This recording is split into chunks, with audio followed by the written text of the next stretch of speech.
Matt, the other component that comes to mind in comparing what Venables is getting versus what Riley wanted would be the move to the SEC. So prior to the commitment to apply for and enter the SEC, I got to think certain people within any administration have a large level of commitment to the football program. Others see it as, okay, it's a way to make money, but we're here to teach kids how to read and write. So the announcement of Oklahoma and Texas to the SEC was sometime in July of 21.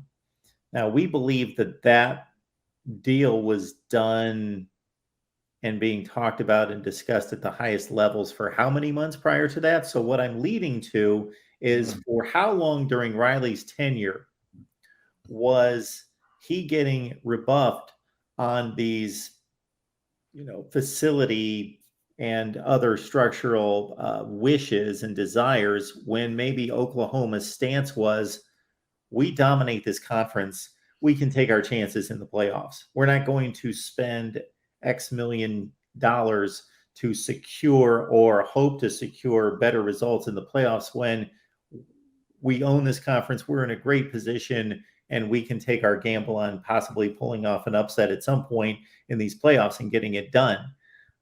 Versus the point in which, okay, we are entering the SEC, and unless we want to be a second-class citizen, we are going to have to play big boy football off the field and invest into these resources. It's a great question. And the thing that comes to mind for me is that the timing of this move was just so remarkable in terms of all the cross currents that were flowing. And I'm not just talking about the move to the SEC, but as referenced earlier, that in 2021, Oklahoma was supposed to be a national championship game team. It was supposed to be part of the final game to finally break the semifinal drought. So you can imagine let's just look at Oklahoma's viewpoint for a moment.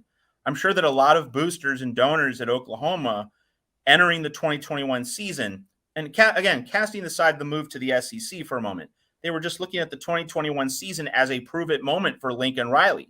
Make the national title game, win a playoff semifinal, get over that hump, cross that threshold, and then maybe we'll support you at a higher level, but not until you do it. I mean, I can imagine just from the donor perspective at Oklahoma that was part of their thought process going the other way toward Lincoln Riley, and that the move to the SEC kind of enters the picture as, well, okay, if we're going to play big boy ball in the SEC, well, let's first get the Big 12 into the national championship game and get rid of that semifinal drought. It didn't happen. So that would naturally make Oklahoma's donor base less inclined to pony up for Lincoln Riley, not more.